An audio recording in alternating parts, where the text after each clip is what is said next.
Yo, chill.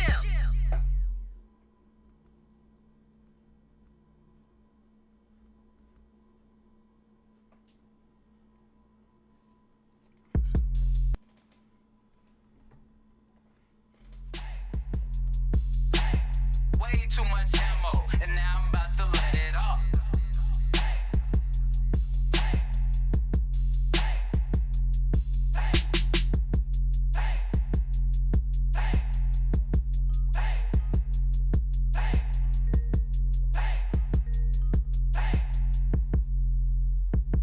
Yo, chill.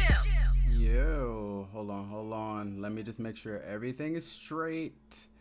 All right, I know y'all, a few of y'all can hear me in the background. I'm making sure that this first, hold on, let me pull me up.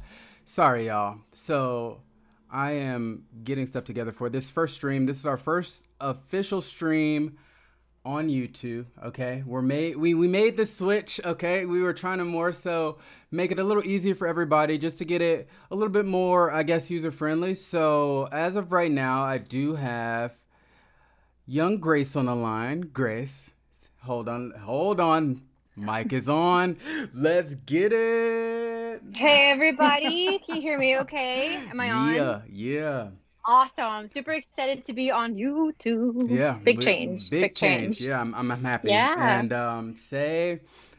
before we actually get into this episode, I posted something on Instagram a little over a week ago. Okay, and you already have an idea of what I'm about to talk about because I got this Lego set recently, and when it came down to this Lego set, I was super excited when I got it, and I put a majority of it together, and come to find out, Lego messed up and was missing pieces. So I wanted to premiere the Lego Infinity Gauntlet. You know what I'm saying? I got it The done. gauntlet. I got the two pieces over the weekend, so I was able to finish it. I put it together on Monday. So I got the Infinity Gauntlet. It was pretty good. I actually recorded it on my GoPro, and I did one of those videos to, I forgot what it's called, how it's just gonna like fast forward through the whole building process of it, but The time lapse. exactly. Right? So I did a time lapse of Yadir and I putting it together. So I'm gonna edit the video and put it up on the gram soon, real soon. But I was happy those pieces came in to finally put that bad boy together. But anywho, in other news, Grace, how are you doing today? I'm doing good. See, I'm gonna live through you when you post that video because I hesitated. It was like, should I get it? Should I not? And then I think I missed the what was it, the pre-order, and then I was like, you know what? I just give up. I'm not Yeah. gonna order it. Well, I told you the struggle of like how it came down to like when I ordered it, it looked like I barely made the cut because like the order went through, but then I received an immediate email right after saying it was back ordered. So like say if I waited, I don't know, maybe a few minutes later or even a day later, I probably wouldn't have been able to order it. So I made it. I made the cut. Thank you, Lego, for sending me not only the box but the extra pieces that I needed. So yeah. All right. So you're gonna have to bring it out again when we start talking about episode 7. Oh, for sure. I got Because you. she does make a debut. So So unlike the what if. before we get into episodes 4 through 7, because that is the topic of today, I do want to bring up something from our last episode because you mentioned something and I did a little research, and say when we were talking about the 10 rings, right? We were wondering if the 10 rings showed up in, I think it was like maybe episode 2 with T'Challa, and I went back and I tried to see through the collector's Oh, I collection. know exactly what you're talking about. Yes. But Okay. those rings, they weren't in it. I wasn't disappointed, but I was just hoping they were just gonna kind of like slide it on in there, be like, hey, these are actually in here, and we were planning this, you know. See, how thorough was your search? Because now I kind of want to go back myself again and like give it like another look see, and then Mm-hmm. all of you guys watching do as well. I'm just saying, maybe with more eyes we'll find it. Like I feel like it would be so cool if it was there. Right, right. Like, say, because I think there was only one box that he opened, and it showed like Cap's shield and Hela's crown and everything like that. But I didn't see the ring, so I feel Okay, like I gave it a okay. good look.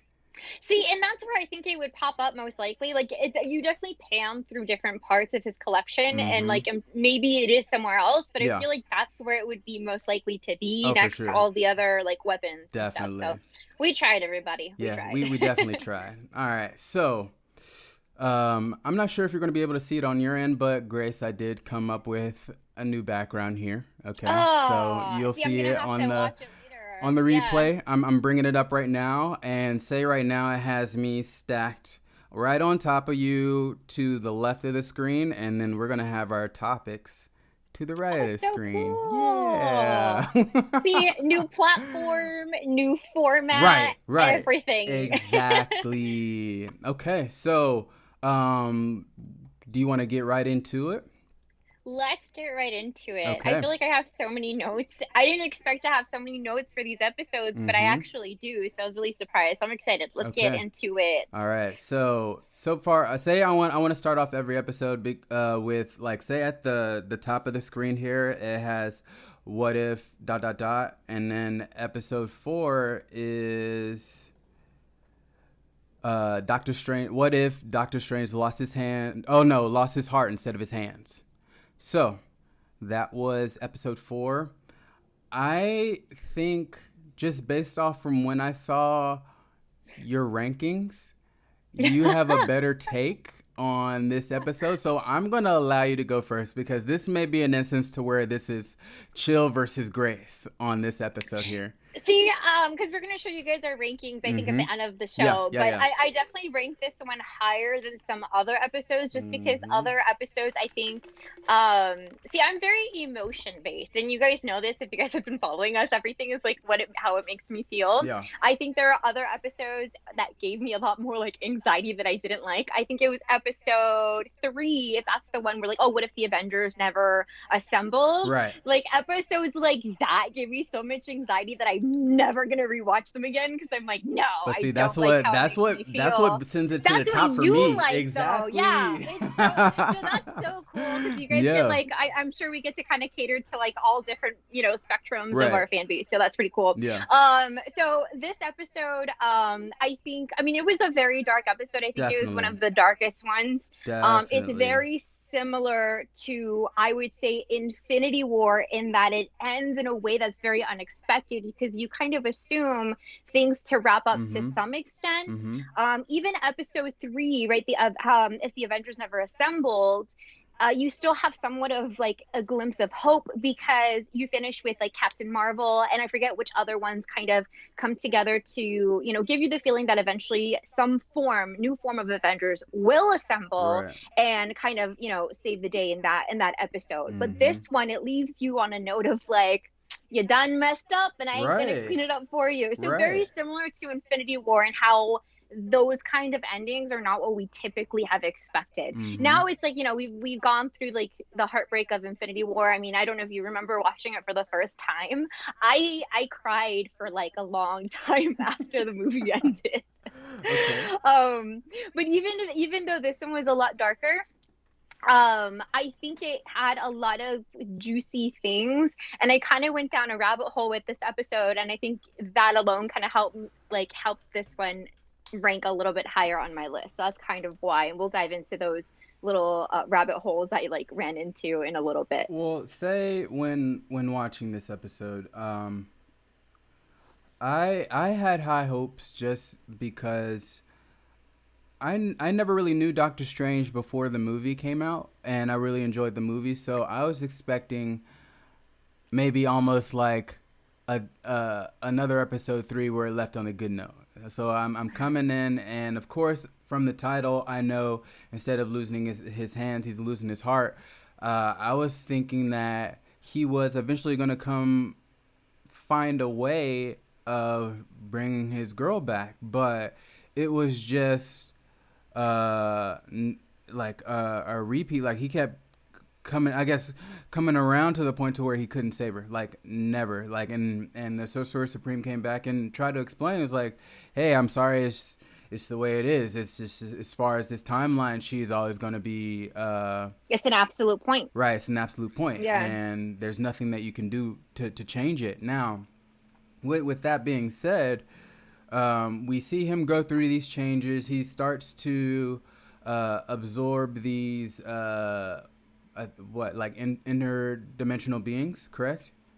Yeah, he's basically starting to essentially like conjure up interdimensional beings to then absorb his powers and Right. become strong enough to what I'm assuming conjure something that will allow a absolute point to be broken. Right. Yeah, and that's kind of the premise of this episode. But just from what we know, I'm just gonna say timeline wise, and let's say if this were to, I guess, break off from the sacred timeline, it was almost as if every attempt to do what he needed to be done with absorbing a new creature and then attempting again, it was just eventually going to get to the point to where he is erasing the universe, right? And the universe is becoming no more, and this little branch of the timeline is pretty much being erased. Now, Yeah. it got to the point to where he was able to first hear the Watcher, but then eventually see and speak to the Watcher. But with that being said, and the Watcher even saying that there was nothing that even he can do, it just made it a sad episode. And Very. and so this is episode 4. So episode 1 through 3, I've gotten action, I've gotten comedy, but now it's like to the point to where in this episode, I don't want to say they're pulling on heartstrings, but I feel like they're stabbing you straight into the heart, you know? And I was watching this, like the first time I watched this, usually I watch this at night once I like get home from work, eat dinner, and watch this while I'm eating dinner. But I decided to, it was a Wednesday. I think I had free time earlier in the day, and I watched it before I went to work. And I was like, usually I'm supposed to go into work with an upbeat attitude, but like this episode just left me just like, oh, you're gonna end it like this, like. I don't know. It was just sad for me, and that's why, like, say, so far right now, I can't rank it high as far as in my rankings. It's just because every other episodes that I've seen so far is just giving us some type of thing to like either put us on the edge of our seat with some action and even laugh. And I don't even remember laughing in this episode. No, like I don't even think there's a single point where you might laugh. Right. Yeah, no, and don't get me wrong, like this, I think this episode's ranked higher than I think maybe 2 episodes apart from it, but I don't like this episode. Like there's a lot of cool things that I think during my like research for prep of our episode here that I kind of started to appreciate a little bit more for the tidbits that it did give. But overall, like this is not an episode I'd like to rewatch again. Right. Like don't get me wrong. I'm just, like, say for that reason. Before we started streaming, like say just this week I've rewatched episodes 5, 6, and 7. I'm just staying away from episode 4 right now. I'm cool. Oh, seriously. I'm good. I'm cool. I'm good. Yeah. I try to make an effort of watching each episode at least twice. I was like, oh, okay, we got to get around to watching this one. Yeah. And I think especially on the second watch, 'cause that's typically when I start to kind of write down all of my notes and see what I want to like look up after. Yeah. A lot of cool things are starting to come up. So I think one of the big one that but first of all, this is the first one that I've seen, not the first one because we've obviously had like Captain Carter, and that's something pulled from an actual like comic series that already exists. This is something that's very similar to a What If storyline, where what if Doctor Strange became a disciple of Dormammu. So not the same storyline that we see in this episode, but similar in that we see Doctor Strange go onto the dark side, right? So as I was breaking down this episode, one of the things I really wanted to look up was Sorcerer Cagliostro, Okay. because he becomes somewhat of a big figure in this episode as he's trying to find a way to break this absolute point. One of the only people to have ever done that was Sorcerer Cagliostro. So he starts to look for the secret library, all of that. Wait, pause. Rewind. Yeah. Because I'm kind of bringing up these pictures as you're kind of chatting. But say, you said Cagliostro, has he broken one of these points or no, or just attempted? He has. So that is something that was stated in the episode, is that Sorcerer Cagliostro was one of the only individuals known to have broken an absolute point, which is why he was in search of the secret library of Cagliostro, so he can be able to understand this knowledge. And he was also in search of Cagliostro himself, Yeah. to learn it from word of mouth, right? And that's where we see him come across this librarian who Doctor Strange asks or says, he's like, oh, don't tell me you're Cagliostro. And that individual responds with the name's O'Bane, librarian of the books of Cagliostro. This is a red flag when I first watched it. And then on my second time around, when I started taking my notes, I was like, okay, we're going to look up this guy. Okay. So on my deep dive of him, let's kind of go into Cagliostro himself. So Sorcerer Cagliostro, there's not too much known about his origin. He's gone by different names, and something we do know is that the earliest name he went by was O'Bane. Okay. So this is kind of a connection to say that this individual that he met in the episode is actually Sorcerer Cagliostro.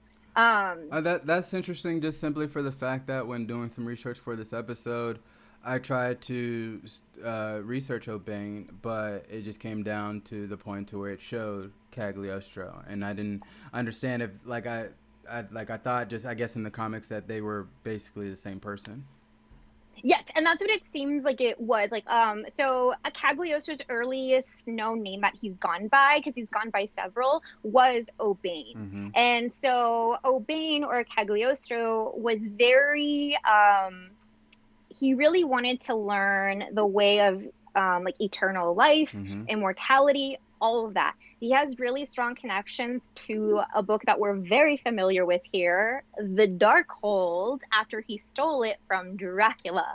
And so he learned how to create a potion for immortality using vampire blood, which is something that he learned from the book of the Darkhold. Right. So I thought that was really cool, because obviously the Darkhold is something that we have seen. We're assuming that's kind of what the book that Wanda is reading at the end of WandaVision is meant to be either equivalent to in the MCU. Gotcha. Right? Yeah. And so as I dove even deeper into that, we know that Cagliostro is also famous for the Book of Cagliostro, which we see in the first Doctor Strange. Apparently, so there was this individual around the 1800s who was impersonating Cagliostro, and his name was Sisneg. So the reason Sisneg is so important is because he's a time-traveling sorcerer who had banished, what's his name? Shumagarath. Now, Shumagarath is the tentacle creature we see in episode 1 of What If, and in episode 4. So say this is Shumagarath in episode 1, hanging on to Agent Carter here, and then you said this is the same creature that you see Doctor Strange standing in front of in this episode. In episode 4, one of the creatures he actually absorbs his powers from. Yeah. So all of this really ties in so cool. And then even more so when you read even further to find out that Sisneg, right, this is the individual who was impersonating Cagliostro around the 1800s. Sisneg, at some point in his comic book history, he was in essentially on a route of trying to achieve godlyhood, right? So he starts to time travel from his point in the time. So I think he's originally from the 31st century. So from the 31st century, he started time traveling backwards. and absorbing the power and energy of deities and magical creatures and sorcerers, Oh which is wow. what we see Doctor Strange do in this episode. There's like Mm-hmm. so there's a lot of different influences and pulls, and it's like I don't think it's coincidence that in an episode where Doctor Strange is absorbing powers the same way that Sisneg did, Right. and then we also hear about Cagliostro and all of that. It's really cool how all of this is intertwined. Yeah. Yeah. Definitely. Say there was like I'm bringing up another image here of uh, because I guess you were going well, not really comparing, but kind of showing similarities from this creature to another creature. Do you want to kind of get into Oh that? yeah. Okay. So I was looking up I went down the rabbit hole of Sisneg, and then I came across Shimogarath, Mm-hmm. which if you look up like just honestly if you just Google like, oh, what is the creature in episode 1 of What If, Mm-hmm. Shimogarath is what comes up. Like I don't know if it's been confirmed by like, writers or directors or what, but it seems to be a confirmed creature. And I just think it's funny that in the same year that we have Shimogarath coming up in What If, Mm-hmm. we also have Starro. This And I this think that's just weird this funny. weird Starro creature. Like that's the only thing I didn't really like about the Suicide Squad. But I'm not gonna deep dive into that. It was just the Yeah, eye we're not that gonna was go into that. throwing Yeah. me off. That is just something I thought Yeah. was really funny. Yeah. That's what I thought was really funny. Right. Last little tidbit about Sisneg, right? So Uh-huh. Sisneg was impersonating Cagliostro. The real Cagliostro eventually finds the notes that Sisneg was essentially writing out through all his knowledge that he learned from time traveling. Mm-hmm. And so the real Cagliostro deciphered those notes and combined them with the information he learned from the dark hole to create the Book of Cagliostro. Ah. So all of this is super connected because that's something we've like heard about since the very first movie of Doctor Strange. So it's Okay. really, really cool how all of this is like connected in one episode. For that reason, it's a little higher than some of the other episodes that made me feel sad. Gotcha. Okay. Well, I don't have anything else for that episode. Just because again that one made me sad. Except for like say when it came down to the only thing that I was actually more so kind of hoping to see, I forgot the gentleman's name, but it was like his I would say his partner in the movie, not Wong, but the other guy that eventually at the very end said he's pretty much against. Yes. Oh, I want to like put Mordo. Is it Mordo? I can't remember off the top, but like I was expecting to see, I don't know, maybe some hint of this character in this episode, but I don't know. That was just me. It's really funny you bring him up because Mordo. So Sisneg, while he's impersonating Cagliostro Uh-huh. this is in the comics, Yeah. interacts with Doctor Strange and Mordo because I believe Mordo goes back in time to find Cagliostro, but he ends up finding Sisneg impersonating Cagliostro, Gotcha. and then there's this huge battle where like Doctor Strange is up against Sisneg and Mordo. Because essentially Sisneg is kind of a bad guy in the beginning because his whole reason of wanting to absorb so much power is to basically like break down the universe and then recreate it in his own image. In the end, like he ends up realizing like, oh, I think the universe is perfect the way it is, and then it's just kind of like a happy ending. But it's funny that you mentioned Mordo, which I'm assuming, I'm just like guessing that is his name. I think this is the person we're referring to. Right. Yeah. So he is connected, I think, in the comics that I feel are very influential for this particular episode. The only reason why I brought him up is just simply for the fact that, say, the way that Doctor Strange the movie ended, I was hoping, or I am still hoping, that he is still a factor maybe in this multiverse of madness that's going to be coming soon. Just because he left on a bad note, and I don't even know if he's going to become a villain eventually, but it was just like a plot hole that I don't know if the MCU is going to get to. I'm just hoping that he does come back, because for me, I feel like the actor himself, he's a great actor, and I feel like it would be a waste if they didn't bring him in the movie, and I feel like it may have been already a waste to not bring him into this episode as maybe, if not a cameo, just anything magic related. He could have done anything, even if it was more so stopping Strange as opposed to bringing back a ghost Sorcerer Supreme.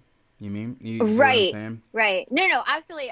And I'm wondering because there were a lot of ideas that people were throwing out for episodes of What If that were botched because they tied in too much to actual films that were planned to be made. So maybe we didn't see him because he is set to appear in something down the road. Multiverse of Madness, I don't know. I feel like we're expecting to see so many things there that I don't know where he would tie in, but I mean, I think it's plausible. Maybe even like in an end credit scene for Multiverse of Madness where it's like, oh, we didn't forget about this guy. Right. You know what I mean? To segue into like a potential Doctor Strange 3 film or something along the lines. Right. Yeah. So I think I hope we see him again because I did like his character. I feel like it was a really good foil to Doctor Strange because he's very by the book, and that's why there was so much conflict between the two. And I mean, now that we know in No Way Home, Doctor Strange is going to bend the fabrics of reality even further, which is something that would be like a huge red alert for Mordo. Maybe that's how he kind of comes back into play. You know what I mean? So I feel like it would make so much sense for him to come back. Okay. All right. So moving on, we are going to go to episode 5, and episode 5 is What If ... Zombies. Yeah. And I have a picture of pretty much every zombie that we see on the episode. I got, of course, Captain America, Iron Man, Hawkeye, Strange, and Falcon here. So this is one of those episodes to where, like you mentioned before, is gonna go high into my ranking because it's one of those suspenseful, get you anxious type episodes, you know. So, if you don't mind, I'd like to kind of start off here, if that's all right. Oh, do it! Great. This is my number one. So spoiler for our ranking. Say when it comes down to episode 5, right? So episode 5, it starts off with like Hank Pym going down into the quantum realm and finding his wife. And come to find out, she's been down there so long, she's contracted some type of virus that's basically made her into a zombie. And she bites him, he bites everybody, and everybody basically becomes a zombie. So the reason why I like this episode in particular is because every single one of the Avengers zombies, they are fully conscious on how to use their powers, suits, anything, shields, all of that. It's not just like a walking slow zombie that you see in The Walking Dead. It's like just a zombified version of the Avengers. And just just from the start, when the breakout is happening and you see the Avengers pull up, of course you don't expect to see tiny Hank Pym like come in ant form and bite Captain America. It was like you think he's getting like a bug bite, but in actuality he's getting bit by Hank Pym, which was hilarious, you know. So it's this type of episode to where it brings back the comedy factor, and I wouldn't even say more so the action. I feel like this all the way through to find out that Scott Lang's head is at the very end of this episode. It comes down to be one of those more so funnier episodes of the series. I really love this episode. I feel like it's so playful, and it just feels more like a zombie movie with Marvel characters than a Marvel like episode about zombies. Right. Because it meshes so well. Like it blends really seamlessly. And it's the origin of the zombie virus in this episode is a little different than what we see in the comics. In the comics, I believe it is like extraterrestrial. Like it comes. Really? I might be blaming the wrong team, but I think it's like the Fantastic Four that somehow brings it into like our Earth or something like that. I could be totally wrong. So I'm sorry, Fantastic Four, if I'm blaming you for like the zombie apocalypse. Right. But so it's a really cool concept, and it wasn't actually one of the ones I was most excited about because I was like, I don't really know how this is going to make sense. But once you see it happen, it makes so much sense. Like as soon as the Avengers land, I think it's within like the same minute that like the Quinjet opens, Cap gets like bit by by Hank Pym. And then it all like goes to hell. And then once the Avengers become zombies, it's like, well, that's it. Everyone's done for. And that's how you see it. Yeah, that's how you see it in the comics too. It's like the Avengers, I believe, are the initial ones to get infected, and then from there, it's like, well, humanity is done for. Oh, really? Yeah. Gotcha. Well, say in this episode we learn that the Mind Stone pretty much keeps zombies at bay and is somehow linked to the cure of being a zombie. Yes? No? Maybe so. Yes, because they reverted. Scott Was Lang. it Scott Lang? That's Mm-hmm. who they like were able to. Yeah, and he was one of the original like victims, right? Right. Because he was right there when they came back from the quantum Right, realm. because Hope got So out of there. yeah. She was able to get out of there and she survived to a point. But I think it was just Scott that got bit once Hank Pym made it back to the Hmm. quantum realm, or from the quantum realm. Quantum realm. Yeah.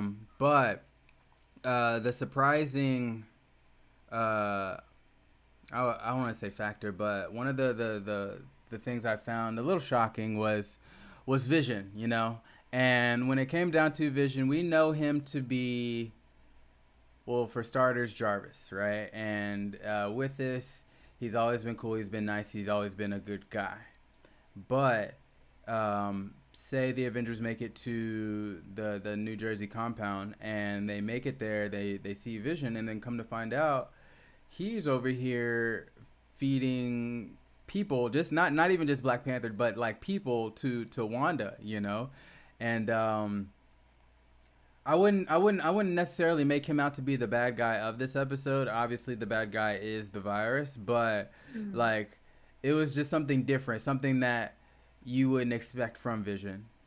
Yeah, I think this is really true to like the zombie layout of like movies. There's always like a deception or like a Mm-hmm. betrayal of someone Mm-hmm. either you trusted or the one that you knew from the beginning was going to be the team's downfall. Because that's typically like how the zombie movies lay out. Yeah. So I feel like it sticks very true to like the zombie, I don't know if you would call it like trope or like outline that they usually kind of see in movies. Mm-hmm.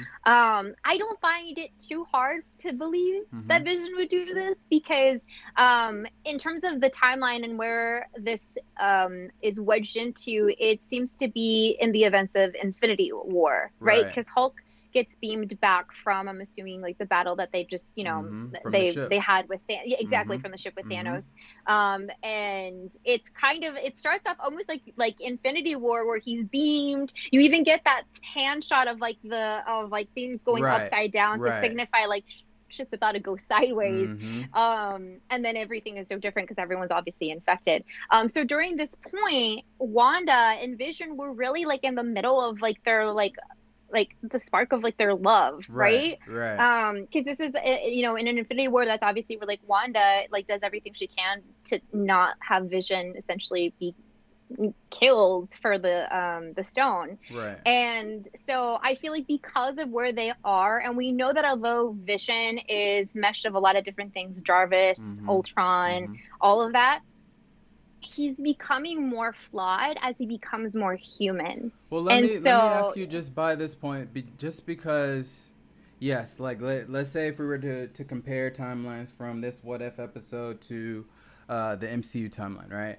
And by this point, I'm going to take it back. Say in between uh, Civil War and Infinity War, we start to see these things kind of it starts to bud. It starts to grow from Civil War, where you see that these feelings are being caught. You know, but say fast forward to Infinity War, are we just to assume that they're both in love with each other? Because at the end of Infinity War, and then fast forwarding to WandaVision, I'm assuming that like if anything, Wanda's just lost the love of her life, but at the same time, this is an android. Do we know that Vision feel the same way? So in this episode, it just made it seem as if this android is head over heels with Wanda. You know, is he that human by this point? Oh, 100%. Because if you look at the events of Civil War, where he goes to, I think he goes to like comfort Wanda after she collapses, right? Because I'm talking about the airport scene, Right, right? right, She collapses down, and then he comes to essentially like comfort her, and then Iron Man then asks him to shoot down Falcon. right, and ends up hitting Because Rhodey. he's distracted, he hits Rhodey, and then Mm-hmm. they later have a conversation of like, oh, like what happened up there. And then I forget what Vision says, but he says something along the lines of like, I made a mistake, I was distracted. And Right. then Iron Man says that's not supposed to happen. This is a very big and important scene because it's meant to show that he's shifting into somewhat more human than android, which is something that happens in the comics. And Yeah. we know that their love is like in not just like starting and blooming, but they're like right in the middle of in love because in Infinity War, right before we see Wanda and Vision, get in conflict with the whatever, like the kids of Thanos, the sons Mm-hmm. of Thanos, or whatever it's called. Mm-hmm. They're having like this beautiful romantic like scene where there's just they're talking about sharing little moments, and they're like, oh, what if there weren't just moments? What if like we like essentially ran off together? And Right. like they have this whole conversation. So we know he's in love because Okay. he's the one who suggested that. We know that this is around that same time frame. And so I think it just makes sense because this person, well, Vision is flawed because he is becoming more human. He is in love. I see this happening. I see Okay. this Okay. happening. Yeah. Very interesting. Just because I, Who do you well, think you're talking to? oh right. Like, Just the WandaVision series aside, I'm just thinking just around this point, um, which I totally agree with you. Like, say, is Vision by this point humanized to the point to fall in love, and it is apparent in Infinity War, but now here in this episode is to the point to where he's willing to kill to save Wanda. So I don't know. I was like, I'm not saying that's a bad part of this episode. It's just something that I saw and just had questions about. yeah. No, and I get it. I think another comparison you can make, because I think time-wise from where this episode takes place, I think is very similar, Mm-hmm. is a WandaVision itself. Because to Wanda, this is like WandaVision, those episodes kind of take place just 2 weeks after her losing vision, right? Mm-hmm. Because she was blipped. Right. So I think it's very similar. Like when you can compare what she did for love, Mm-hmm. subconsciously or not, and what Vision ended up doing for love. So I think it's a very fair comparison. It sucks. Betrayal is betrayal. Right. But I think it just makes sense to me.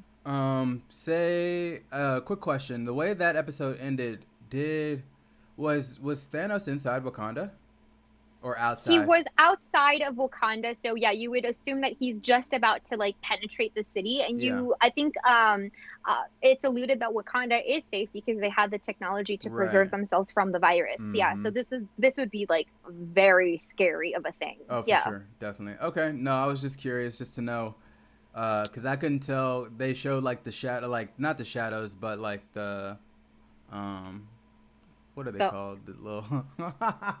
Well, they showed the dome, but I'm just gonna call them silhouettes of the zombies, and I couldn't tell if it were actually inside the city or outside of the city now. Oh, okay, Yeah, okay. yeah, It yeah, yeah. seems like they were outside, but I do find a flaw with this end scene because let me just ask this. Uh huh. Why would Thanos' army go to Wakanda if the Infinity Stone isn't there? They initially go to Wakanda in Infinity War because Vision is there, right? They're trying to remove the stone. Right. That's why Thanos' army is sent there because they can obviously somehow detect that it's in Wakanda. But since he's obviously not, because he's like on some compound, taking apart other people to feed to Wanda. It's like what would draw the army to Okay. Wakanda? Does that All make right. sense? Here, I got it. I got the answer. Yeah. Yeah. Oh, All tell right. me. I'm I want to stepping up know. to the I'm plate. so curious. Do Okay. it. So, by this point, right? The end of the episode shows him at Wakanda, and he has, I think 5 of the 6 Infinity Stones, all but the Mind Stone, right? Right. So Right. let's Yeah. just say when Hulk lands in New York, and Hulk, let's say, fights Thanos, right? By this point, Thanos only has 2, the power and the space stone, right? So that leaves enough of a gap for Thanos to get the 3. So by this point, say by the end of this episode, they could have already made it to Wakanda because that's where they were leaving on the jet. They were going straight to Wakanda because of this. So, uh, Thanos showing up could have been after they even landed in Wakanda with the Mind Stone. Oh, you know something? That's fair. That's fair because they did take the Mind Stone with them, right? Right. Mm-hmm. Because Vision had given it to him as a form of sacrifice right before they Exactly. flew off. Yeah. You know Mm-hmm. what? I like that. I like that. Yeah. I think that makes sense. I Yeah. like it. Before we move into episode 6, did you want to bring up any of like, cause I do have these comics that you've kind of Oh shared to me. yeah, so go ahead and pull up just there's a couple of comic book covers from the original 2005 Marvel Zombies run, Mm-hmm. and they're just so cool. I love the artwork. I think they're Mm-hmm. awesome. I included one with like it looks like Spider-Man and MJ about to get married. Let's just see. So Yep. something that's Mm-hmm. very different about the this episode and in the comics is that although the zombies in this episode are aware of their powers, they know how to use them. Mm-hmm. Um, correct me if I'm wrong. I don't think they can like speak, right? They don't speak, or do No, they? no, they don't. Right. Yeah, that's what I thought. That's what I thought. So in the comics, they're very much aware and they communicate, they talk, Mm-hmm. they're it's almost as if they are the characters that they were previously. Mm-hmm. They're just now zombies and obviously have a bigger need than anything else, which is to eat people, Right. right? Right. So that's a really big difference between the comics and this episode. But I thought the covers were super cool. I wanted to share them with you guys. They're awesome. My favorite one is the one with Spider-Man and MJ. Yeah. Make sure to tell us which one yours is. Say as of right now, it was one of the zombie Avengers ones, and it's like you see a little bit of everybody from Mr. Fantastic, Iron Man, Wolverine, Captain America, and all of them. You know, so I like the way this looked, and I'm just curious to know if there, because I noticed the title of like say both of the images that you sent. It wasn't. I know the Spider-Man one was a what if, but say the Avengers one, they weren't necessarily a what if or part of the what if series. It just said Marvel Zombies. So I wonder if they just got some inspiration from these episodes, Yeah. from these So comic books for this episode. they did. Absolutely. So it's not an inspiration from a what if storyline. It's inspiration from this storyline specifically, which is the Marvel zombie storyline. Yeah. Yeah. Yeah. So in contrast to episode 4 with Doctor Strange, that seems to be a pretty big draw to an actual what if storyline where Doctor Strange does end up, going into like the dark side. Right. Something that I think was kind of I'm sure an intentional parallel to make was Spider-Man ending up having like the robe or the cape that Doctor Strange normally wears. Mm-hmm. We see him like have that in this episode. There is a what if storyline in the comics. I think it's like what if Spider-Man never became like a crime fighter or something Mm-hmm. like that, where he's essentially like a entertainer. He has Right. like a fan base. He's like a celebrity. He goes on talk shows and he wears a cape. And it looks so I feel like that's such a fun parallel that they made. Yeah. Being that we're talking about, what if show it to like the comics. That's pretty cool. Yeah. Yeah. Definitely. Like I didn't know honestly because just looking at this comic book cover right now with him in the cape. Like I'm assuming, being that I haven't read it, it would be similar to where like let's say if Spider-Man is still out here wrestling like he did in like the original movie, So I thought that to be interesting. Yeah. Yeah. All right. So here we are. We're going straight into it. What if Killmonger rescued Tony Stark? Episode 6. All right. So you go ahead and jump this off real fast. See, when I was watching this episode, I'm like, man, I felt so bad because I know how much you love Iron Man. So I'm like, Yeah. I wonder if he's just hurting watching this episode because they basically robbed Mm-hmm. you of Iron Right, Man. right. But Yeah. I'm not mad that Iron Man is not a part of this story because at the end of the day, it's more so Tony Stark's persona that I like. Right, as far as him right, being right. a super cool, smart dude. So we still get that Tony Stark in this episode. Yeah, we don't get Iron Man, but I like the idea of like, what if Iron Man, like while Tony Stark's getting attacked, all of a sudden that Stark missile lands and then Killmonger comes out of nowhere and throws that missile. Now, I think one point that I liked about, say, this instance, right? Like, say they're having a conversation. This episode 6, dropped immediately, say, the week after Shang-Chi and the Legend of the Ten Rings, right? And then this episode starts with Killmonger saving Tony, and he said, "Oh, I just received word that the Ten Rings were plotting to get you." So I get that Marvel kind of planned that, kind of threw that Ten Ring like little fun fact in there, and I thought that was a cool little Easter egg that they put in at the very beginning of this episode. Oh, for sure. When I was watching it, when he mentioned Ten Rings, I was like, hey, hey. Like, I know, yeah. So I think the timing was really, really cool. Yeah. This episode and the next one, I feel like didn't leave like a huge imprint on me in terms of like ones like that are on the higher part of my ranking. I wouldn't say that. But something I did like about this episode and the next one, and we'll obviously get there when we get there, is like a quote from the Watcher that kind of frames the episode, but also I think gives us a higher appreciation for the characters that we do know and that we have loved for so long. So in this one in particular, the episode starts off with the Watcher saying, "Heroes are not born; they are forged in darkness, shaped in battle, defined by sacrifice." And you see little like snippets of obviously different points of the timeline. I would say historic events in Iron Man's like timeline that we know of. Yeah. So although we get a completely different Tony Stark because he obviously hadn't had the experiences that I think really humbled him, right? He saw his weapons being used in the hands of the enemies, and he still saw that in this episode, but he wasn't affected the same way because he was obviously not captured. He wasn't like going through all of the things he ended up going through. So I think although I didn't love the Iron Man we got in this episode, it made me appreciate that much more the Iron Man that we have like loved for 10 years. Yeah. So I did like that contrast for that reason. And did you happen to notice that, say, as far as where this lands in the timeline, right? Of course, this is more so, quote unquote, at the beginning of the MCU, let's say 2008, 2009. Right? So when we see this episode, I noticed two things. First thing was he has less scars on his body as far as the kills that he got. I'm talking about Killmonger here. Killmonger. He like in the Black Panther movie, I feel like his whole torso was taken up of these scars, but in the show you just see chest and arms, so he's still kind of collecting these little battle scars.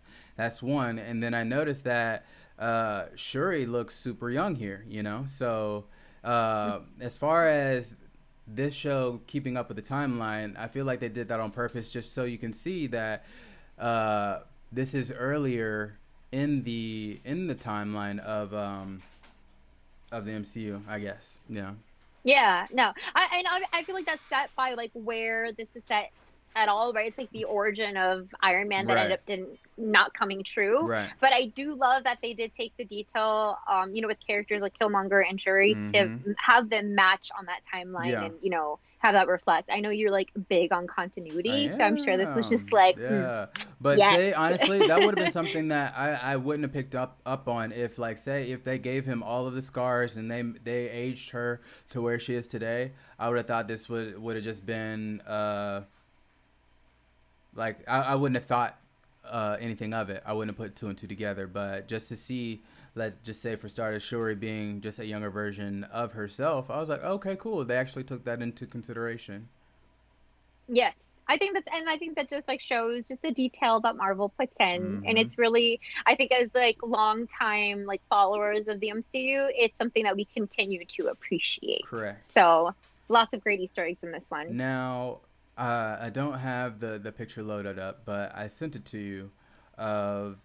Say we've had the conversation before, even on the last podcast that we talked about What If, about as far as these stories not really having any type of continuations, right? These are more so kind of like one-offs, and that like it'll just be the end of that. But say in this picture, it looks to be I'll post it on Instagram a little later, but it looks to be as if we see Pepper Potts, young Shuri, and the Dora Milaje, like they're like running towards something, you know. So being that this episode ended with Shuri and Mrs. Potts in the office, and they're coming to realize that Killmonger's actually a bad guy, I feel like this may be the first episode in this series to where they are going to get a continuation either in the next episode or in the finale, because I believe there's only 2 left. I think there's 8 and 9 in this season.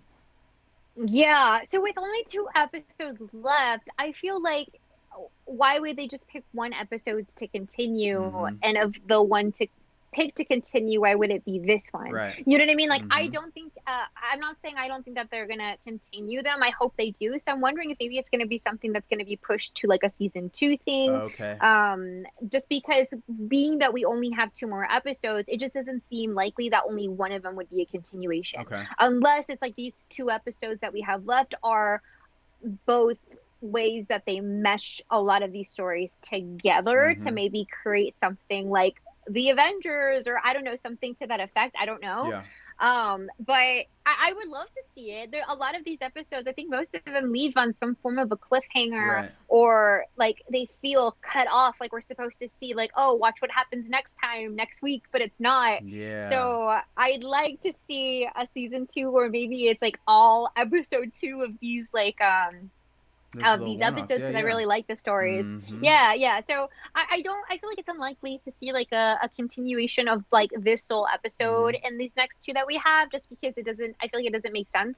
But maybe something that accumulates a lot of these together, where this is one story that does continue on in Right. those. You know what I mean? Right. Let me ask you, just in terms of assuming Killmonger's intentions here, just because at first you think he's Team Stark, then you see he's Team Wakanda, but in actuality, he's more so Team himself. And I feel like that was the wave that we Yes. got in the Black Panther movie. Like, he wasn't going with the Wakanda waves, he was going with the way of the black versus the oppressor, you know, Africa versus Oh the yeah, oppressor. absolutely. So I feel like the way this episode ended, like, he's getting the magical herbs to become the Panther. I feel like with that, I don't. Well, I would understand if they didn't do a continuation, but I feel like it's one of those to where it was left unanswered, and I feel like it should be answered. You know, as far as, yes, not every episode gets a happy ending, but you can't just end with him getting the herb and then Shuri and Miss Potts plotting, and not really plotting, but finding out that he's the bad guy. It's like, what are they gonna do? Are they gonna team up with Ross? Like, what is gonna go down? So, if it's more so something to where they bring it up in season 2, awesome. But I'm just curious as to why now. Say from the clip that I saw on YouTube, why they would show that say that image of what I sent you of all of them kind of gathering together, which looks like they're kind of teaming up. So I don't know. Yeah. And I guess that's like the question, right? Because I feel like we've seen a lot of little snippets of things to suggest that some of these characters are going to team up together. Yeah. Like I've seen a snippet, I think it came out last week, where we see Peggy Carter in her new suit, and she's surrounded by other characters, somewhat of like Avengers Assemble type thing.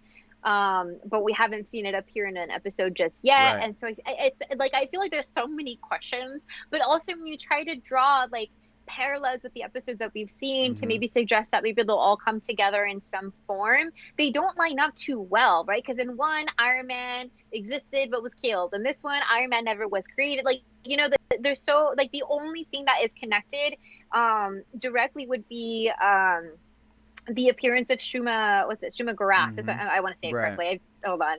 Yeah, Shuma Gorath.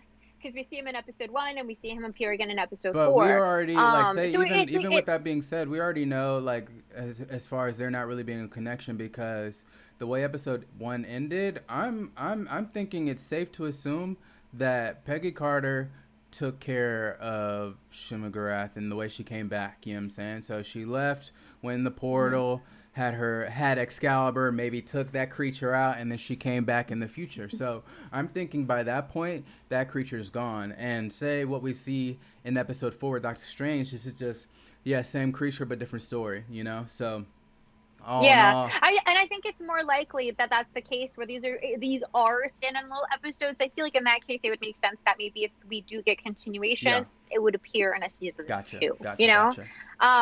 Yeah. Oh, on that note, though, I do not think Peggy Carter vanquished the creature just because knowing how powerful Shimogurath is, I just don't think that's possible. Man, It took an Shuma into never met a a super time soldier. You know what I'm saying? traveler it took a time traveler that traveled from the 31st century who got to the point of godlyhood to banish him.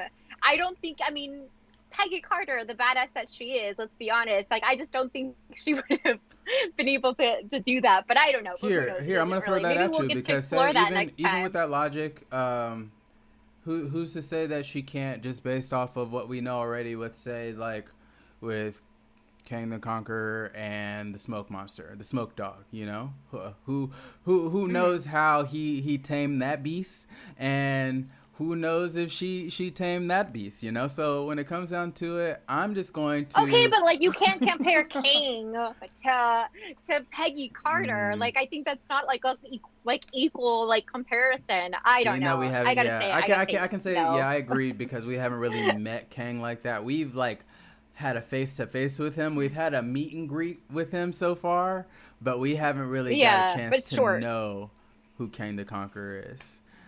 Well, you know something? I feel like we weren't even introduced to King the Conqueror yet because we met He He who, Who yeah, yeah, Remains. We saw the statue of King the Conqueror, but we've yet to really been introduced to yeah, him. But I agree with the main point of what you were saying, which is it doesn't seem like these episodes are going to be connected to each yeah. other. But I do hope we see like a continuation of them for sure. Okay, all right. Last episode.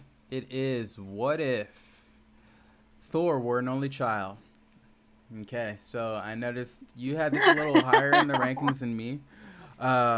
So by all means, dive right in, please.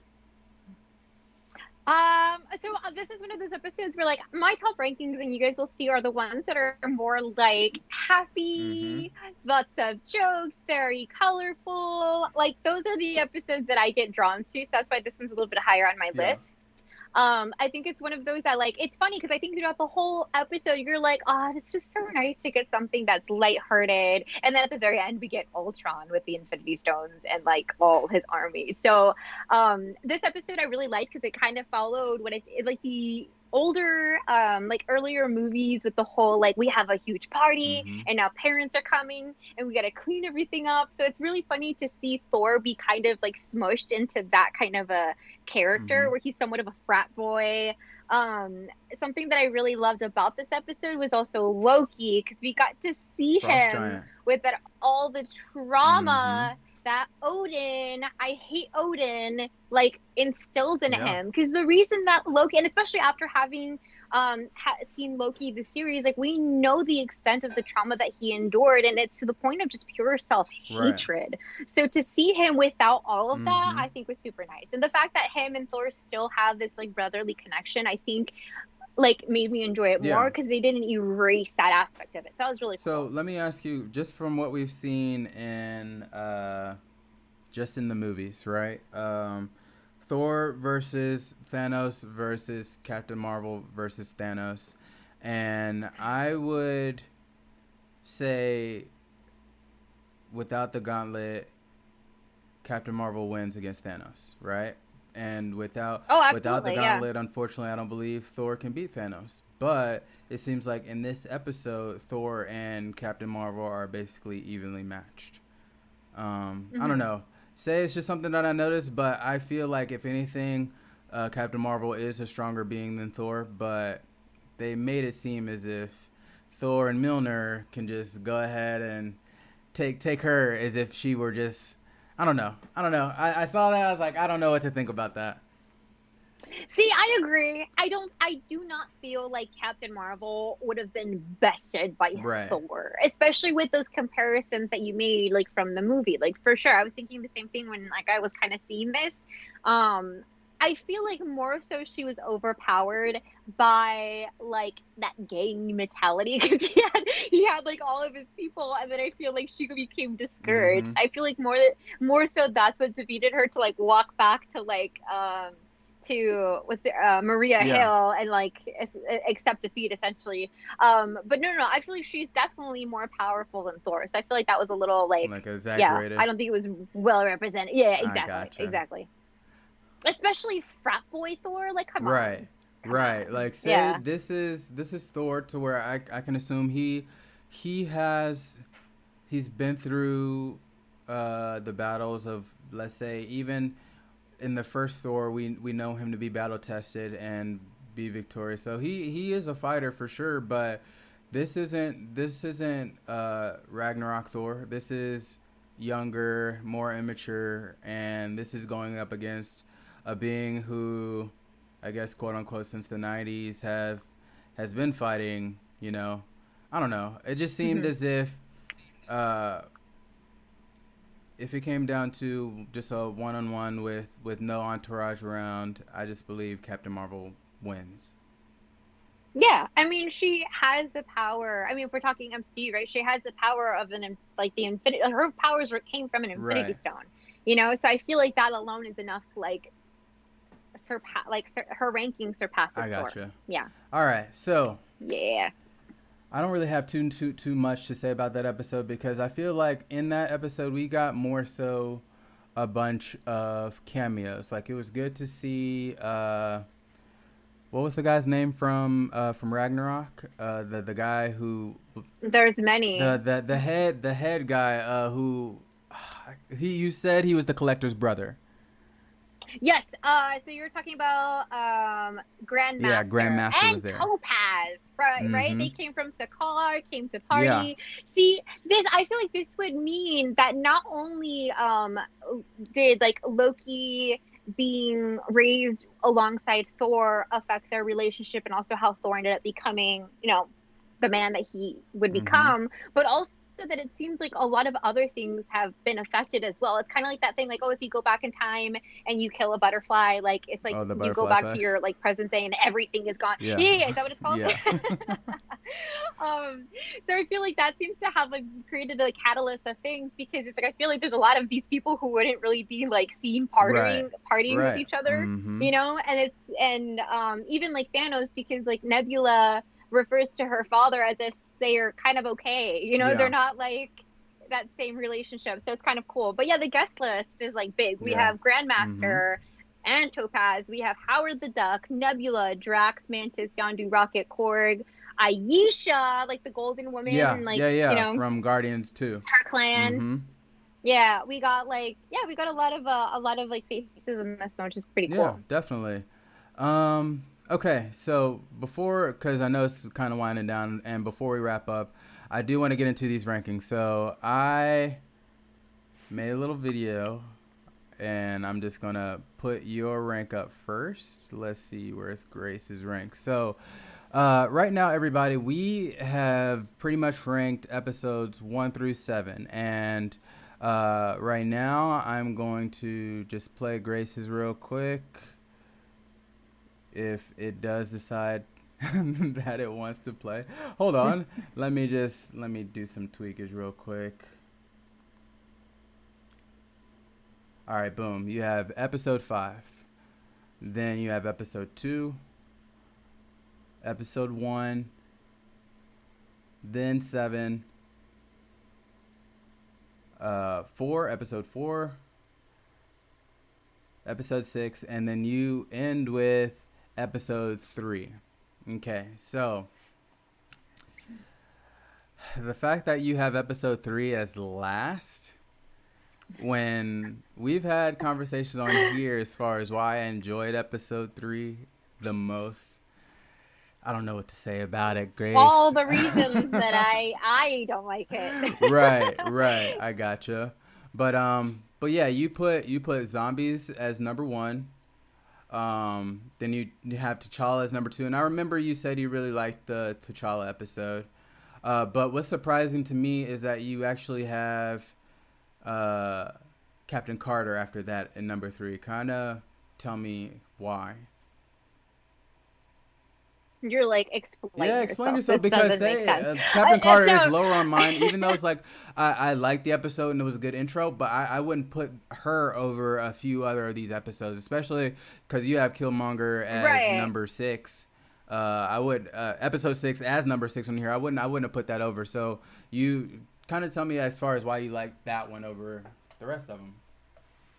So the episodes that I have kind of lower on my Mm-hmm. ranking are 7, 4, 6, and 3. Those are like the ones kind of on the Right. lower Right. end. The reason I have 6 so low, because that's the Killmonger Mm-hmm. one, is because I hated the feeling of seeing the Wakandans, like, T'Chaka, their mom, all of that, like, welcome Killmonger, like not only as like the family member that he is, but to Chaka, who just lost a Right. son, who's obviously guilty of having left his brother and Killmonger's father behind, or I'm sorry, killed Mm-hmm. him and then left Killmonger behind, like that guilt and the sorrow of losing his son. He not only welcomes Killmonger as a part of his family, but almost like in place of T'Challa, who we know was killed by Right. Killmonger. So I feel like that, I'm like, you're going down all the way like the end, like towards the bottom of my list. I feel like for that reason, that episode is low because as I'm watching it, I'm like angry. I'm like, no, Okay. you can't do this. I Yeah, it's and then like this guy say killed. Yeah. even as you talk about, let's say T'Chaka just for a second, in what in how he brings Killmonger in, I from the outside looking in, if I were him, I would be skeptical just simply for the fact that yes, my son just died for one, and two, my nephew just popped out of nowhere.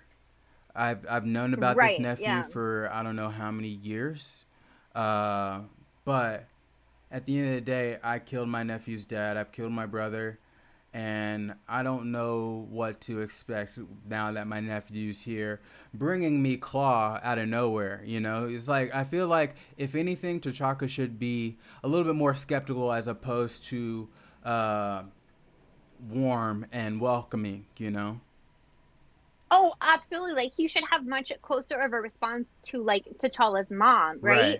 Right. And I think it's the emotions of his guilt that make him kind of not see that. Because I mean, T'Challa was killed on a mission to stop this trade of Mm-hmm. vibranium that they know Claw was Right. behind, right? Mm-hmm. And then they're aware that he was killed, and then now Killmonger brings Claw. Like I feel like it would kind of be an easy put two and two. You know what I Yeah. mean? Especially with like the time frame being so Mm-hmm. close. So I think like that, where it's like, no, you guys should see that this is not okay. But then they welcome him in. They kind of build a lot of respect for him because they share a battlefield with Yeah. him. All of that, like that frustrated me, and for that reason, that episode is low because I think it gives me that same anxiety Okay. feeling that like episode 4 Right. did, that I'm just like, or I'm sorry, episode 3. Yeah, that's the one with if the Avengers Right. never Right. assemble. Right. That's like Right. my last one. So those are like the episodes I like don't want to watch again because I'm like I don't like how this makes me Okay. feel. So that's why those are towards my bottom, and I think that's what kind of brings the episode with Captain Carter higher on my ranking just by default, right? Okay. And so the top 2 that I have, I feel like those are solid. Like I like the zombie episode. I'm like, I need to see this as a movie. Mm-hmm. I like put it on my Instagram. Like, this needs to become a movie. Right. And then that same week, it was confirmed. The thing is, like, I don't know who confirmed it. I don't take confirmations like, oh, Marvel confirmed X, Y, and Mm-hmm. Z unless I have a name behind it. Yeah. I still feel kind of skeptical. But Marvel essentially like softly confirmed that they are going to be making like a Marvel zombie movie, which I'm like, yes, I would love to see that. That one just fits so much like a movie. Like it felt I amazing. gotcha. The one with T'Challa becoming Star Lord. Star Mm-hmm. Lord. I'm just a big fan. I'm a big fan of Guardians of the Mm-hmm. Galaxy. That was That's kind of like expected. the I was vibe surprised of that wasn't films that number I one for you. love. You Yeah. know, you Yeah. knew. Yeah, no, yeah. It's like the color palette, like the storyline. I liked how it all meshed. I thought it was so funny that they make T'Challa such a much superior Star Yeah. Lord, and then you see Peter Quill at the very end. Like I find that really funny. And although I don't like the life that they give Peter Quill in this episode, I still think it was a really great Yeah. episode. So those 2 are solid, and then of course like the the ones after that is the Peggy Carter Mm-hmm. one and then the Thor Yeah. one. So I feel like storyline, I feel like the Peggy Carter one was Yeah. superior and I just enjoyed it a little bit more. It was very satisfying to see that episode. And then I did enjoy the Thor one. It wasn't like my favorite. I thought it was funny. It was good to watch. It was entertaining. But then the other ones just give me nasty feelings that I don't They want make you to anxious. feel I again. So, gotcha. All yeah, right. that's kind of where my ranking comes from. Yeah. Okay. Well, I'm going to name off mine if it does decide to play, which it does. Okay. It starts with episode 3, and then episode 5 with the zombies, then 2 with T'Challa, and then episode 6 with Killmonger, and then after that, episode 1, Captain Carter, then episode 7, and then we're going to end with episode 4. Just because episode 4 just made me so sad, I'm just going to put it on the end, you know? I get it. It's a cool Yeah. story. A what if Doctor Strange just tried to get his love, but ends up destroying the universe. But I like the stories to where the universe doesn't end, you know? So I feel like that's episodes, every other episode with that, you know? But say for starters, we get episode 3 is my number 1, right? And the reason why I like it wasn't the fact that Iron Man dies. I think episode 3 and episode 5, they're my top 2 simply for the fact that Ant-Man is related in some shape or form. Hank Pym is related in some shape or form. And out of all the Avengers, as far as watching these movies and hearing these stories about the comic book, I don't know why I feel as if Ant-Man just in general is more so considered an underdog. Like, I don't think his power is really put him up there in the likes of an Iron Man or Captain America as far as the notoriety, you know? But say these 2 episodes, you see a Hank Pym, you can't imagine what he's going through, I guess, from losing hope, and he ends up taking out all the Avengers on his own. And then in episode 5, it's not Hope Van Dyne, but Mama Van Dyne, that's what I'm gonna call her. When it comes down to it, she's the one that brings the virus to Earth from the quantum realm. So I really do like the twist that Marvel did by making more so these stories about or related to Ant-Man being one of the main characters, whether if it's Scott Lang or Hank Pym or Mommy Van Dyne. And then number 3, I got episode 2 with T'Challa, which is still high. It's not as close to yours, but it's number 3. Yours was you had it at number 2, and then afterwards I had Killmonger number 4. I feel like after talking about it today, we both brought up some valid points to where I think that's the reason why I wouldn't make it higher. Yes, Iron Man's in it. Yes, Tony Stark is in it. But this almost falls under the almost kind of sad ending too. Sad ending type of story for one, and B, it was left unanswered. But we've already discussed that. So then number 5, I have Peggy Carter. I wish I could have made it higher. It's just that Peggy Carter, to me, it was a good episode, but at the end of the day, it was just her replacing Captain America. Like, we almost got the same story of the first Captain America movie. It was just slight little differences, slight little tweaks to where every other story we did get almost a different variation. It was almost like completely different, you know? And then Right. then at number 6, I have Thor. I don't know. It was just too happy for me, you know. And it's like I got a too happy story at number 6, and then a too sad story on number 7. So that is my ranking so far for episodes 1 through 7. What are you laughing at? I love your reason. I love your reason for why the Thor episode is just It's too too happy. happy, I don't like it, but it man. makes sense because look at your first episode. Right. I want to before we do finish up, I wanted to just kind of comment back to something that you said. I do love your reasoning as to why you like the episodes that have Ant-Man, whether it's Scott Lang or if it's Hank Pym. Oh, by the way, it's Janet Oh, Van apologies, Dyne. Janet. Mama Van Dyne. I did like Mama Van Dyne. Mhm. But I like that you mentioned that because you're right. I feel like when you see Civil War and you have Scott like interacting with all the other Avengers, he's kind of like, oh my God, I'm the fanboy here. Like, Right. oh, you're cool, all that stuff. But he's pretty dang awesome too. And I think this showcases just how his power matches up to not Right. only the Avengers themselves, but even like say Thanos, because Thanos was also infected, Mm-hmm. and this is Thanos with a gauntlet of filled with most of the Right. stones, and I'm wondering that if maybe this is something to kind of also showcase how powerful Ant-Man's abilities can be, because we know Ant-Man and what is it called? Why can't I think of Uh, the name for it? The new Ant-Man film. yeah. Quantum Mania. There you go. We know that's going to be coming up, and we know that Kang is going to be The villain. the big bad in Mm-hmm. that film. Yeah, so I feel like this helps match up, or for us to understand how, like, the extent of his powers are and how they can compare to big bads like Thanos, and then even like bringing in like Kang into the picture. So Definitely. I like that. I agree. Mhm. Just because, say, um, in the MCU we see in Infinity War we didn't really get to see him because I'm assuming that he is still on the raft or on house arrest.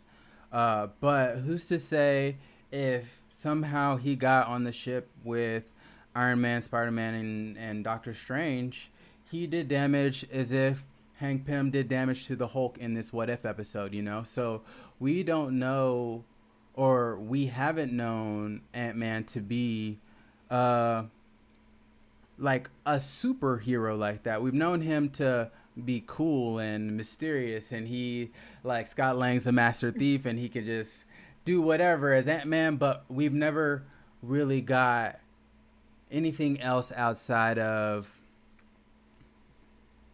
I don't know, him actually doing some real damage to big bads, because I think Ant-Man was just more so him against I don't want to say the Wasp, but was it a Hornet or it was another bee? The Hornet, Yeah, yeah, was that yeah. it? The And then yellow, yeah. and then Ant-Man 2, he was pretty much he went into hiding and he was going up against the ghost, but not really the ghost, but the girl who at the end of the day was saved by Van Dyne, Janet Van Dyne, you know. So Yeah. it's these two episodes to where either a Scott Lang could, or whoever's Ant-Man can do real damage for good, whether if it's not really for good, I mean, but like say on the surface, um, or below the surface, which is contracting a virus that ends up destroying the population. You know, it's he's the key element in these two episodes in which things can go to shit. You know.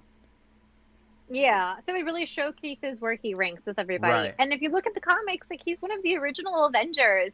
Like I feel like he's swapped a lot in certain storylines we've seen in the MCU. Like Mm-hmm. he's the one, I think it's Hank Pym's Ant-Man that creates Ultron in the Yeah. comics, you know? So it's like there's a lot of significance that I think we hadn't really seen too much of. I think he's a character that a lot of people love just because his movies are very like they're fun, Right. they kind of lean towards that like Guardians of the Galaxy, like very comic Mm-hmm. side. But I feel like this showcases him to like just kind of the point that we bring up is that he is someone who can go up against Right. big bats such as Mm-hmm. like King and things Yeah. like that too, because we're gonna see that So happen. So yeah, so yeah. I agree. So with those two episodes, I feel like gives us a better feel of what an Ant-Man can do, no matter who it is. And say going forward in Quantumania, yeah, I would love to see how he matches up against Kang the Conqueror, because Kang, I'm just gonna say I doubt he can shrink, you know. So we're just gonna see where it goes, you know. So I'm with it. I'm I'm all for it. excited. Such cool things coming up. I'm super just pumped. I feel like this, like, I'm loving this show so much more than I thought I Mm-hmm. would. So I'm excited to see how the season gets wrapped up. Mm-hmm. And yeah, next time, I think we're kind of closing out, but next time we see you guys, we're going to be breaking down the final episodes of What If as well as Venom. Venom Yeah. 2. Yeah. Let There Be Yeah. Carnage. Yeah. Yeah. Oh, I'm so yeah. excited. I want to know because just based off of what a trailer, it looks like Woody Harrelson's character somehow contracts Carnage just from, I guess, biting Brock. So I don't know. We're gonna see. I'm curious. I'm excited, and I think I read something uh, this week. It wasn't Feige, but somebody said somehow Venom is going to somehow eventually link into the Spider-Verse. So I think people are kind of Yeah, slowly I pushing think that out there, you know? oh, I wonder who. People like who? Right, I don't right. The know. internet. It's obviously me. I don't know if it was like a director or if it was a show. I'm not too sure who it was that confirmed, but it was someone whose word, like, when there's a name behind confirmations, that's when I take them Mm-hmm. seriously, because it's like there's a face to yell at if it doesn't Yeah. happen, versus if they just say like, oh, Sony confirmed or this confirmed. But it came there. There's a specific name of who confirmed that this is gonna happen. There's going to be a crossover between Venom and Spider-Man, which is exciting because I feel like this is something we talked about early in a couple episodes back, that it's something we'd love to see, but we're like, how would that happen? Not just storyline wise, but like legally, because there's been so Right. much conflict. There is a lot of conflict happening right now Mm-hmm. over Spider-Man, but you know what? Let's finish this episode on a good note. Hopefully, by the time we see you guys again, we got some good news, and Spider-Man is not getting pulled from the MCU. So, Oh, I do want to end this with some good news because I don't believe we talked about the last episode. The news may have broke right after, but we do have a confirmed new Black Panther. Yes, yes, it was put out yes, we there. I'm do. just So, saying it is on the Shuri. internet. Yes. So I've known this for a while because I got an insider. But Shuri has been confirmed to be the next Black Panther. I think a lot of fans are super happy because I don't think many of us wanted to see someone else just replace Chadwick Right. Boseman's character, and not, because I feel like that a lot of people felt like that would be kind of disrespectful to the role that he brought to life. Definitely. So that's super exciting. I think that's what a lot of us wanted to see. Mm-hmm. I will make sure to post like, there's this, I should have sent it to you, but I didn't know you would bring it up, but I'll make sure to post on my Instagram like this comic book cover of like Shuri in the Black Panther costume, because I feel like I saw that and it just hyped me up even more. Super exciting stuff. So I think that's such a great way to finish this episode. Yeah, because I knew it was around the Yes. time of the last time we streamed, so I didn't know. Well, we didn't get a chance to talk about it, so now that's out there, I just wanted to kind of get a chance to speak on it before we headed out. All right, well. Yes. Super happy about this news. Episodes were awesome. Can't wait to break down What If and Venom next time. We'll see you guys. Oh yeah, and speaking of, apologies, y'all. Like I said on the schedule, we were going to be doing 4 through 6 today, and my math was off, so 4 through 7. So along with Venom, we're only going to be breaking down the last 2 episodes, 8 and 9 of the first season of What If, and this is going to be on October 8th because the first we get Venom, so we're going to talk about the following week. So keep it locked, stay tuned, and hey, for those tuning in, again, this is our first episode on YouTube. We just made the switch from the other platform, I won't name it, but all in all, we are happy to be here. Like and subscribe. Check us out. If you have any questions, just throw it in the comments, because now YouTube's kind of make it easier for you to comment. And I'll read every comment that you have or any questions, and then Grace and I'll do our best to answer and get back to you. So thank y'all for tuning in. Y'all have a good weekend. Grace, you have a great weekend, and we will catch y'all on the next episode. Bye, guys. Bye. Have a good one. Later. See you.